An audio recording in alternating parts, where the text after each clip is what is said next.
है। तो हमने उसके लिए रिट पिटीशन की हुई थी। अभी इन्होंने बताया है कोर्ट में कि मेरे पे कोई एफआईए का केस किया हुआ है, जिसका मुझे ज़ाहिरा नहीं पता था। तो अभी मैंने प्रोटेक्टिव बेल ली है जो कोर्ट ने मुझे दी है इस्लामाबाद पेश होने के लिए 2 वीक्स की, उस एफआईए के केस में जो मेरे पे किया हुआ है। अच्छा ये बताइए, ये खवातीन ने ताने क्यों चलाई और मोटरसाइकिल चोरी? ये तो आप छोटी बातें कर रहे हैं। हमारा तो जंग, बगावत, दहशतगर्दी और लूट मार करनी, डकैतियाँ, कत्ल, कोई ऐसी चीज़ बची नहीं है जो हम पे नहीं है। सब कुछ ही डाला हुआ है हमारे पे। अच्छा मैडम, ये भी कहा जा रहा है कि मतलब सिर्फ पेशावर हाई कोर्ट का जी। इजाजत है, चाहे सिंध का हो, पंजाब का हो, पेशावर हाई कोर्ट का रुख करते हैं।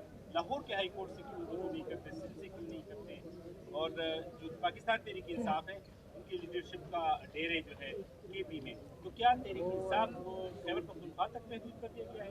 देखिए नहीं, ऐसा नहीं है। मेरी तो जो मेरे पे इतने केसेस होते रहे थे और बार बार मेरा अरेस्ट होता रहा था। तो जो पहली दफ़ा मुझे किसी कोर्ट से रिलीफ मिला वो इस्लामाबाद हाई कोर्ट से मिला था। इस्लामाबाद हाई कोर्ट बहुत अच्छा काम कर रही है, वहाँ के जजेस बहुत अच्छा काम कर रहे हैं।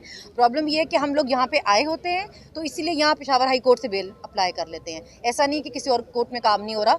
और क्योंकि हमने यहाँ से मंगवाई हुई थी रिपोर्ट कि इस्लामाबाद में हम पे कितने केस है, तो वो हम यहाँ से भी मंगवा सकते थे। अगर हमें पंजाब से रिपोर्ट चाहिए होगी तो हम लाहौर हाई कोर्ट जाएंगे। मरियम बीबी कहती है कि मैं हाथों में स्कॉलरशिप नहीं, पीटीआई जो है वो चारों सूबों में है, वो किसी एक सूबे में नहीं है। हमारा जहाँ दिल करेगा उस सूबे में चले जाएंगे। मरियम नवाज कहती है कि हम बच्चों के हाथ में स्कॉलरशिप देते हैं और पीटीआई वाले हाथों में डंडे देते हैं।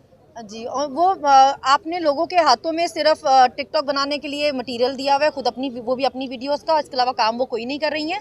अगर उन्होंने कोई काम किया होता तो वो नज़र आ रहा होता। एक आईटी सिटी वो करती रहती थी, पाकिस्तान सबसे आखिरी नंबर पे है। तो उनके पास सिर्फ बातें करने के लिए और बातें दीवारों पे भी लिखी होती है, परफॉर्म करना होता है। जी, जी।